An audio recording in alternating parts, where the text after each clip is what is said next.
안녕하세요. 3월 25일 금요일입니다. 오늘은 레위기 14장 33절부터 57절까지입니다. 제가 읽겠습니다. 여호와께서 모세와 아론에게 말씀하여 이르시되 내가 네게 기업으로 주는 가나안 땅에 너희가 이를 때에 너희 기업의 땅에서 어떤 집에 나병 색점을 발생하게 하거든 그 집 주인은 제사장에게 가서 말하여 알리기를 무슨 색점이 집에 생겼다 할 것이요 제사장은 그 색점을 살펴보러 가기 전에 그 집안에 있는 모든 것이 부정을 면하게 하기 위하여 그 집을 비우도록 명령한 후에 들어가서 그 집을 볼지니 그 색점을 볼 때에 그 집 벽에 푸르거나 붉은 무늬의 색점이 있어 벽보다 우묵하면 제사장은 그 집 문으로 나와 그 집을 이레 동안 폐쇄하였다가 이레 만에 또 가서 살펴볼 것이요 그 색점이 벽에 퍼졌으면 그는 명령하여 색점 있는 돌을 빼내어 성곽 부정한 곳에 버리게 하고 또 집안 사방을 긁게 하고 그 긁은 흙을 성곽 부정한 곳에 쏟아버리게 할 것이요 그들은 다른 돌로 그 돌을 대신하며 다른 흙으로 집에 발을 치니라. 돌을 빼내며 집을 긁고 고쳐 바른 후에 색점이 재발하면 제사장은 또 가서 살펴볼 것이요 그 색점이 만일 집에 퍼졌으면 악성 나병인즉 이는 부정하니 그는 그 집을 헐고 돌과 그 제목과 그 집의 모든 흙을 성곽 부정한 곳에 내어갈 것이며 그 집을 폐쇄한 날 동안에 들어가는 자는 저녁까지 부정할 것이요 그 집에서 자는 자는 그의 옷을 빨 것이요 그 집에서 먹는 자도 그의 옷을 빨 것이니라. 그 집을 고쳐 바른 후에 제사장이 들어가 살펴보아서 색점이 집에 퍼지지 아니하였으면 이는 색점이 나은 것이니 제사장은 그 집을 정하다 하고 그는 그 집을 정결하게 하기 위하여 새 두 마리와 백향목과 홍색 실과 우술초를 가져다가 그 새 하나를 흐르는 물 위 질그릇 안에서 잡고 백향목과 우슬초와 홍색 실과 살아있는 새를 가져다가 잡은 새의 피와 흐르는 물을 찍어 그 집에 7번 뿌릴 것이요 그는 새의 피와 흐르는 물을 살아있는 새와 백향목과 우슬초와 홍색 실로 집을 정결하게 하고 그 살아있는 새는 성박 들에 놓아주고 그 집을 위하여 속죄할 것이라. 그러면 정결하리라. 이는 각종 나병 환부에 대한 규례니 곧 옴과 의복과 가옥의 나병과 돋는 것과 뾰루지와 색점이 어느 때에는 부정하고 어느 때는 정함을 가르치는 것이니 나병의 규례가 이러하니라. 아멘. 아멘. 이제 레위기 14장 보면서 집에 생긴 짜라하트에 대한 규정들을 한번 읽어보았습니다. 여러분 이사 갔을 때 기분이 어떠셨던가요? 새로운 집으로 이사 갈 때요. 새로운 집으로 이사 가면 새로운 마음으로 좀 정리하고 깨끗이 살려고 시작하지요. 뭐 그것이 뭐 새 집을 들어가든 새로 집을 사서 들어가든 다른 마음 없이 다 그렇게 시작하는 마음은 같을 겁니다. 그런데 거기에 집을 사서 갔다 한다면 엄청나게 더 뭐 설레고 기쁘고 매일 쓸고 닦고 막 그렇게 하지 않겠습니까? 예, 그런 경험이 있는 분도 계실 거고 그래 봤으면 한다 하는 분도 계시겠지만 사람은 무엇이든 무엇인가 처음의 것 어떤 무엇인가 새롭게 되고 바뀌고 그러면 감사하고 감격하지만 그것을 그렇게 우리의 기대나 생각만큼 오랫동안 유지하기가 쉽지 않은 것 같습니다. 자, 한번 보시죠. 이스라엘 백성들은 40년간 광야 생활을 했습니다. 광야에서는 집을 못 짓죠. 집을 이렇게 뭐 나무나 돌, 흙으로 집을 지을 수 있는 것이 아니라 천막 생활을 했습니다. 그러니까 그들은 뭐 성막이 이동하면 구름이 뜨면 가는 거고 멈추면 거기에 텐트를 쳐야 했던 건데 뭐 어떤 일정표가 있는 것도 아니고 그러니까 그것이 그렇게 뭐 즐겁고 행복하게 그 자체만 보면 여겨지기란 어렵겠죠. 예, 그러니까 이 사람들은 텐트에서 살았으니까 집에 대한 짜라트는 사실 염려할 필요가 없었던 거라고 생각합니다. 오늘 이 말씀은 언제 이 집에 대한 짜라트가 에 대한 고려를 해야 하고 처리를 해야 하는지 이야기해 주고 있는데요. 34절에요. 광야에서는 이것이 없어요. 내가 내게 기업으로 주는 가나안 땅에 너희가 이를 때에입니다. 가나안 땅에 갔을 때예요. 광야에서는 한 번도 겪어보지 않았던 그것을 집을 짓고 사는 그 가나안 땅에 갔을 때입니다. 가나안은 어디죠? 가나안은 약속의 땅이잖아요. 축복의 땅이고요. 거기에 가려고 출애굽한 거잖아요.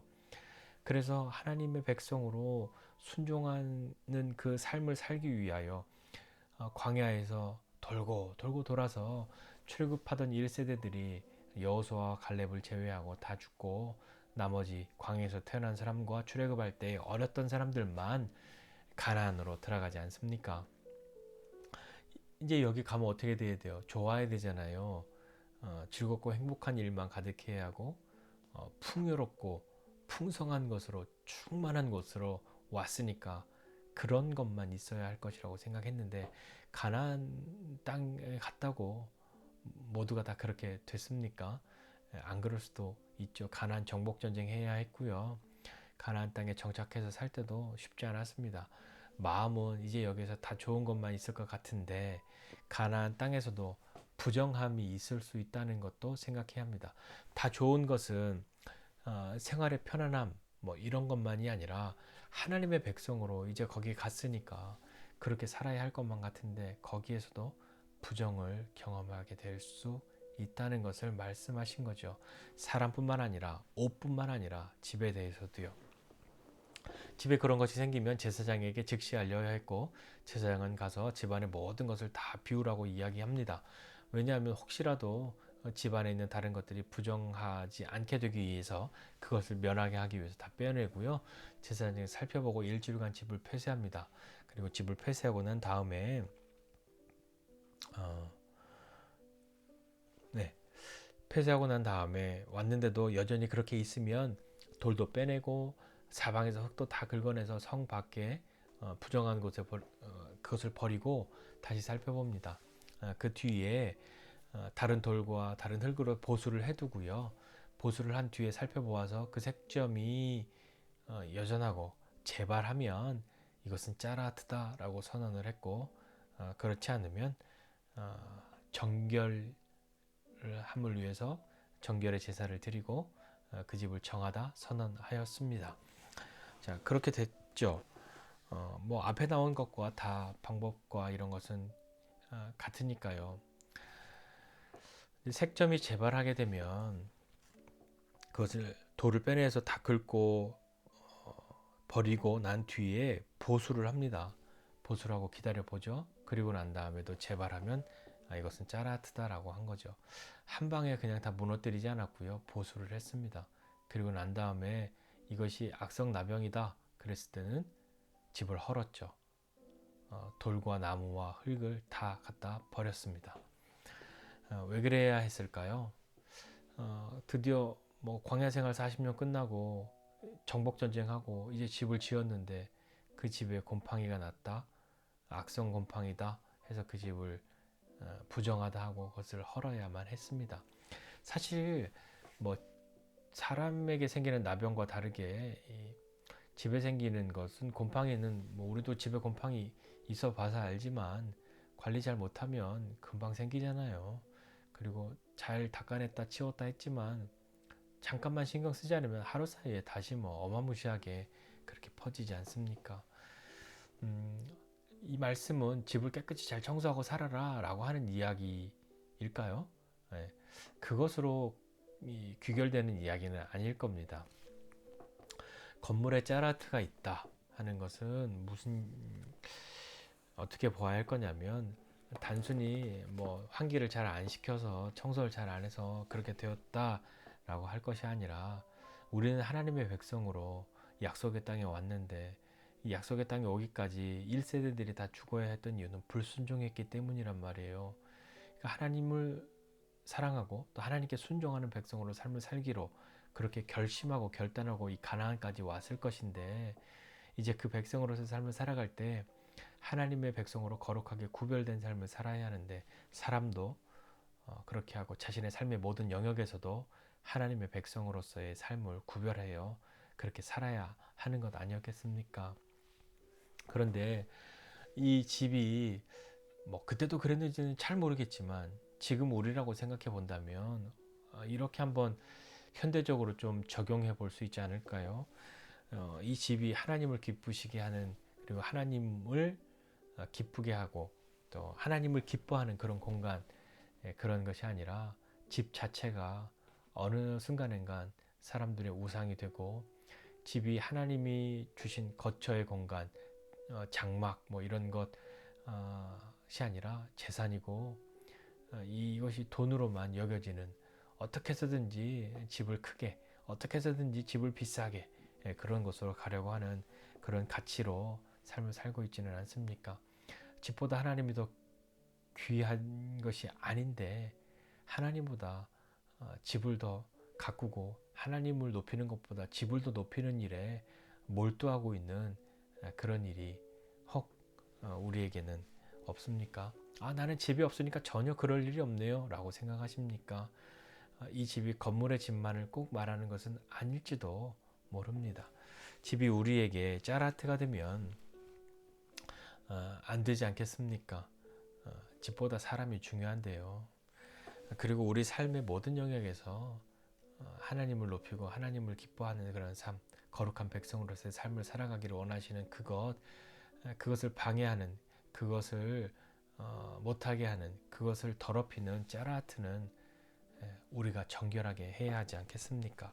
과거에는 가장 귀한 분이 하나님이시라는 것을, 내가 거룩하다는 것을, 정결하다는 것을 증명하는 그런 삶을 살기 위해서 격리하는 것을 여기서도 나오잖아요. 격리함으로 정결함을 유지하고 회복하려고 했단 말입니다. 그런데 지금 우리는 어떻게 해야 될까요? 격리해야 할까요? 코로나로 많이 격리하고 있는데요.